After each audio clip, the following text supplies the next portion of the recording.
чегарадагы коррупция, контрабанда деген маселелер болбойбу дагы бул маселелерге ушу кандай эмеңиз, пландарыңыз?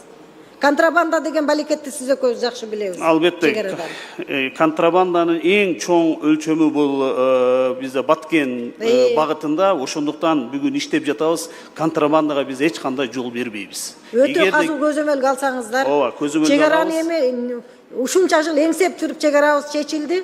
Контрабанда болбош керек да. Мен сунушум ошону. Бизде көрдүңүз, албетте бул боюнча азыр иштеп жатабыз. Элдин ичинде дагы түшүндүрүү иштерин көрдүңүздөр. Биз зымды тосуп кеткенден кийин ошол жердеги аткезчиликтер келип зымды кесип кетип жатат. Ошодон улам айтып атам да мен дагы. Ошодон. Ошондуктан бул боюнча каттуу күрөш болот. Рахмат. Колдойм. Урматтуу баяндамачы, бул ратификацияны колдойм, абдан керек. Бул жерде мыногу өткөрүү пунктун аталышындагы мамлекеттик тилде, кыргыз тилинде жакшы которупсуздар. Абдан туура болуптур. Төмөнкү Чүй автожол деп өзгөртүлүптүр, Камышановка. Ооба. Абдан мен колдойм мындай. Бул эми эл аралык макамга баягы өзгөртүү киргизип атасыздар. Эми могу жерде баягы мурда күндүз эле иштеген, бүгүн эми 24 саат иштей турган режимге өтүп атасыздар, бул. Ооба. Эки могу кичик капкада автожолу дагы, бул тиги төмөнкү Чүй автожолу дагы, эки. Анан эми мени кызыкканым мыногу эл аралык макам берилип аткандан кийин бул жерден мурда билесиз да, сиз жакшы билесиз. Ак жол пункту канча жыл мындай техникалык, жанагы материалдык техникалык базасы эл аралык стандартка туура келбей, аран гана акыркы жылдары гана жакшынакай тартипке салып алдык да. Стандартка бул эки автожолдун эл аралык стандартка туура келген материалдык техникалык базасы даярдап алдыңарбы? Кандай азыр абалы? Же аты эле өзгөрүлүп калды? База чыңалыш керек да, стандартка туура келиш керек. Урматтуу Камила Абдразаковна, туура суроону көтөрдүңүз. Албетте биз бул көзөмөлдөрүү пунктун ачуунун алдында бүт өзүбүздүн эсептөө, жанагы пландарыбызды биз бекиткенбиз. Бул жерде заманбап техникалар болот. Мына азыр сиз ак жол көзөмөлдөрүү жайындагын айттыңыз. Албетте бүгүнкү күндө заманбап көзөмөлдөрүү жайы болуп калды. Ал жерде бүт техникалык жана адамдарга шарт түзүп берүү бүт тарабынан орнотулган. Ошол менен бирге булар да ошондой. Assalamu alaikum кыргыз элим. Мен атым Байман. Мен бир жыл мурун Түркия мамлекетинен опрессия болуп келгем. Азыркы учурда кырсыктап кайра артымда темир сынып калды. Кайра тез аранын ичинде барышым керек болуп атат. Көп бассам ооруп кыйналып атат. Мен дагы досторума окшоп жүргүм келет. Күлүп жайнап жардам берип коюңуздар. Урматтуу кыргыз элим. 100 сом, 200 сомдон болсо дагы жардам берип коюңуздар. Кайдыгер карабаңыздар. Тиги каржысы чечилдиби, чечиле элекпи? акчасы? Акчасы. Акчасы ооба, биз акчасы бүгүнкү күндө чечилген, тапшырма коюлган. Бул боюнча атайын иштөө тобу түзүлүп, азыр иштөөдө. Ошол тез арада ошондой жакшынакай эл аралык стандартка туура келип, кайра эле өзүбүздүн жарандар өтөт да. Бул баягы мамлекеттин имиджи дегендейчи. Анан муногу неме боюнча, чегара боюнча келип калдыңыз. Мен бүгүн ар түрдүү маселеде да көтөрдүм элем. Сиз жакшы билесиз. Муногу Жиделден чыккан этникалык кыргыздар мына 331 адам колу менен сизге да жөнөттүм. Менде оригинал калды. Ошол жана Жиделден булар жаңы жер айыл өкмөтүнө көчүп чыгышып, бүгүнкү күнү булардын эң чоң көйгөйү ата-бабаларыбыз, ата-энебизден, бир туугандарыбыздын сөөгү калды мазарга киргизбей атат дейт. Ушу мазарды чечип бергиле деп кайрылып атат да. Анан өзүңүз жакшы билесиз, тажиктердин мазары маселеси чечилди алардык. Алар кирип чыга алат кыста көздөн. А биздикин дагы ошондой кылып чечип берип жагымсыз. Себеби буларды киргизбей атат мазарга. Ошону өзүңүз көзөмөлгө алсаңыз, мен катты жөнөттүм сизге инфодок эмеден аркылуу. Ушуга кандай дейсиз? Чечилеби бул маселе? Урматтуу Камила Абдразаковна, албетте жиделик маселеси неме этникалык кыргыздарды өзгөчө экөөбүздөн жакшы эч ким билбесе керек. Албетте мындай маселелер көп. Эң негизги маселелердин бирин айтып жатасыз. Бул боюнча азыр атайын топ Тажикстан мамлекетинин жана биргеликте түзүлгөн чегараны чечүү комиссиясы биргеликте иштеп, сиз айтып аткан маселелерди бүгүнкү күндө алар талкууга алып чечишип жатат. Ошону сиз эч ким сиздей билбейт, ошо чечип бериңиз, ошону суранып атат да. Сөзсүз түрдө эске алабыз. Башка эч суранышы жок. Ушу мазарга кирип чыгалы туралы деп атат да элчи. Ошон үчүн эме кылып атам. Анан акыркы суроо мына чек арадагы коррупция, контрабанда деген маселелер болобу болбойбу дагы бул маселелерге? Ушу кандай эмеңиз, пландарыңыз? Контрабанда деген балекетти сиз экөөбүз жакшы билебиз. Албетте. Контрабанданын эң чоң өлчөмү бул бизде Баткен багытында, ошондуктан бүгүн иштеп жатабыз. Контрабандага биз эч кандай жол бербейбиз. Өтө казыл көзөмөлгө алсаңыздар. Ооба, көзөмөлгө чек араны эми ушунча жыл эңсеп жүрүп чек арабыз чечилди. Контрабанда болбош керек да. Мен сунушум ошону. Бизде көрдүңүз, көзөмөлгө алсаңыз. албетте бул боюнча азыр иштеп жатабыз. Элдин ичинде дагы түшүндүрүү иштерин көрдүңүздөр. Биз зымды тосуп кеткенден кийин ошол жердеги аткезчиликтер келип зымды кесип кетип жатат. Ошодон улам айтып атам да мен дагы. Ошодон улам. Ошондуктан бул боюнча каттуу күрөш болот. Рахмат. Колдойм. Саламатсыздарбы, урматтуу кесиптештер. Кезекке түрдүк эле түркүм себептерден улам сөз жетпей калды. Урматтуу президенттин өкүлү өткөнкү жума Аламүдүн районуна иш сапарын алып калганда аялдарын кыдырып жүргөн кезинде чындыгында бир кайгылуу көрүнүшкө күбө болдук. Барыңыздарга белгилүү болгондой, өлкөбүздүн түндүк тарабынан Чүй каналы өтөт. Эки мамлекеттин чек арасын дал ушул каналдын нугу менен аныкталат. Ал эми Казакстан тарабын эске алсак, суу жээгин бекемдөө бардык олуттуу чаралар көрүлгөн. Улам суу агымдын басымы биз тарапка күчөйдү. Мына жылдан жылга 2-3 метрден Кыргызстан тарапка суунун жээги, суунун нугу кирип келе жатат. Силерге бир эле айыл өкмөттүн расмий статистикасын баса белгилеп кетсем, акыркы 3 жылда 200 гектар жерибиз суунун күчү менен журулуп жок болуп кетиптир. Эми элестетсеңиздер, өлкөбүздүн бир тарабында убагында 1 чарчы метр сактап короп калыш үчүн жүздөгөн жарандарыбыздын каны төгүлгөн. Ами бир четинен болсо өзүбүздүн аракетсиздиктен, кайдыгерлигибизден улам баалуу, кайта жаралбас, баа жеткис жерлерибизден ажырап жатабыз. Бул чындыгында улуттук трагедия. Аз келгенсип, суу каналдын коргоо зонасы, чек аранын коргоо зонасы эске алынбай, көптөгөн кеңдер иштетилүүдө бүгүнкү арата. Эми аталган кеңдердин башламандык казуу иш аракеттери коомдун арасында наразычылыктарды күчөйтүп, бүгүнкү күндүн өнөкөт бир оорусуна айланып кетти.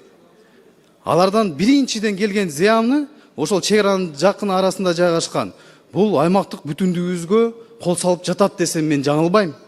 Экинчиден мына табиятыбызга, биздин экологиябызга кайта ордун толтурбас бир зыян келтирип жатат. Үчүнчүдөн аталган кум шагылмына кеңдерин иштетүүгө айрыкча жайыт багыттагы жер тилкелерге лицензиялар берилет. Жылдан жылга кандай тенденцияны көрүп турабыз? Жайыт жерлер азаюуда турабы? Биздин мал чарбачыларга көптөгөн олуттуу бөгөттөр түзүп жатышат. Демек, азык-түлүк коопсуздугубузга шек келтирип жатабыз.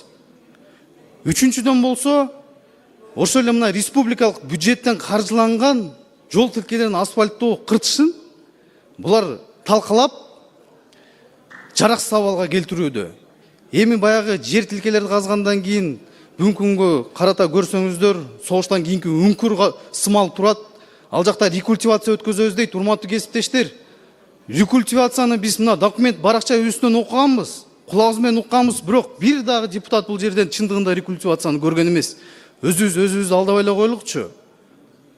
Анан аталган мына кайсы мамлекеттик органдарга кайрылба?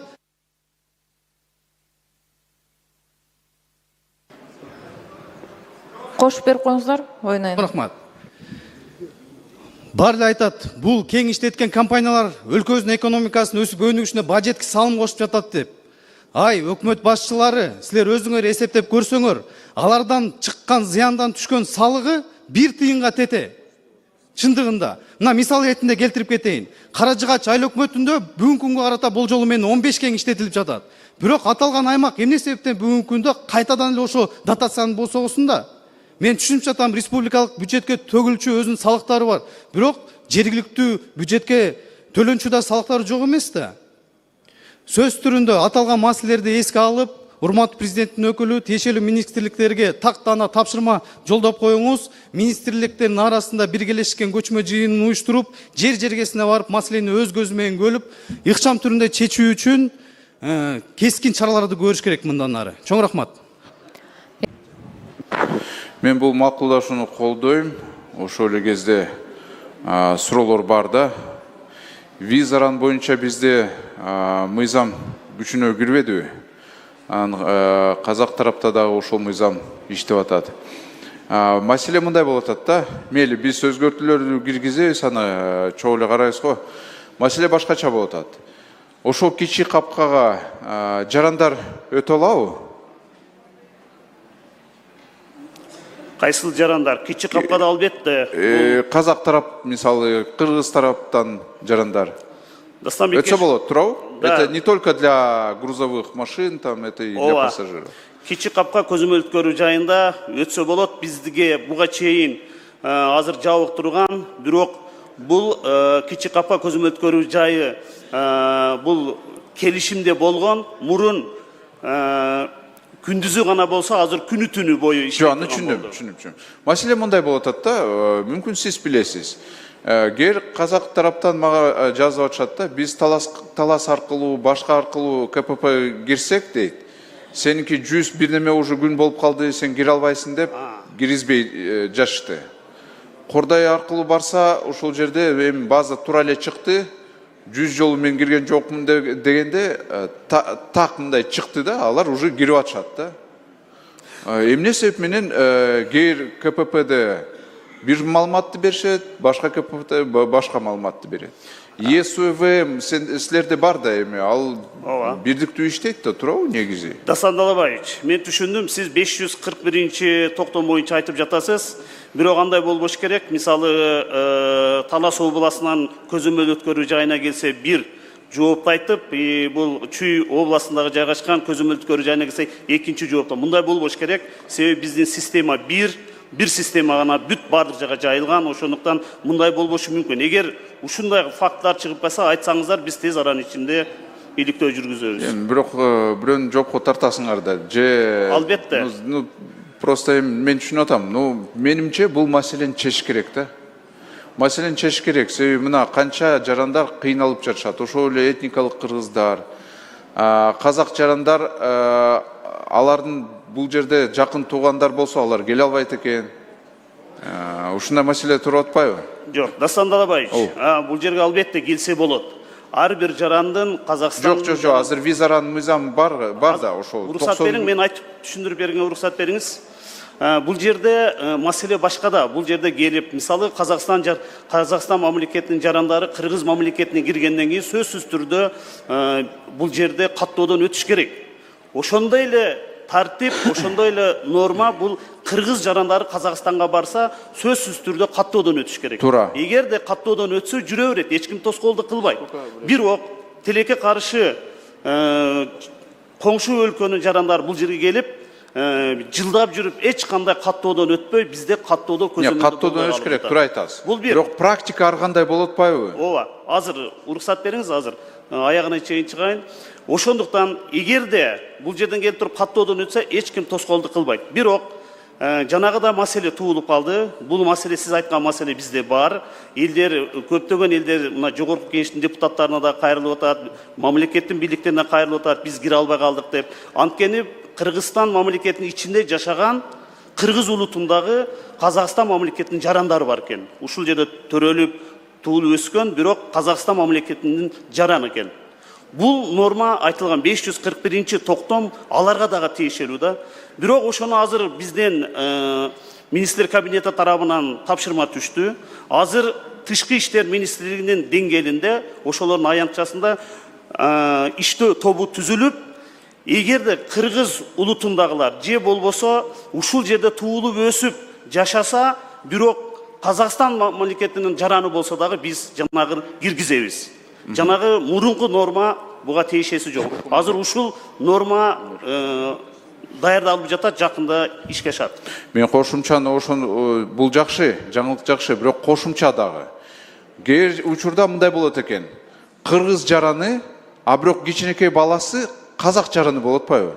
ошондо кээ бир биздин кыргыз жарандар бияка кире албай жатышат, кичинекей бала менен. Вот ушундай дагы проблема бар. Албетте мындай көйгөйлүү маселелерге биз учурадык, бирок биздин чечимибиз менен эгерде жаш балдар болсо, бул биздин министр кабинетинин президенттик аппараты ушундай бизге тапшырма берген, жаш балдар болсо өткөргүлө деп бүгүнкү күндө өткөрүп жатабыз. Президенттин өкүлүнө ушул сураныч да кошуп коесузбу ошону дагы. Кичинекей бала менен кирсе, эми казак жараны болобу, бирок биздин кыргыз жараны кирип атса, кичинекей балдарга дагы уруксатты бериш керек. Бул туура эмес. Атомдай кичинекей бала менен киргизбей койду да. Ал кичинекей баланы, 2 жаштык баланы калтырбайт да, сен Казакстанга кал, мен Кыргызстанга кеттим деп. Ооба, мындай маселелер болгон, бирок биз киргизип аттык. Ошонун түшүнүк менен киргизип аттык. Дастан Далбаевич, кабыл алабыз, карап турупсуз. Рахмат чоң.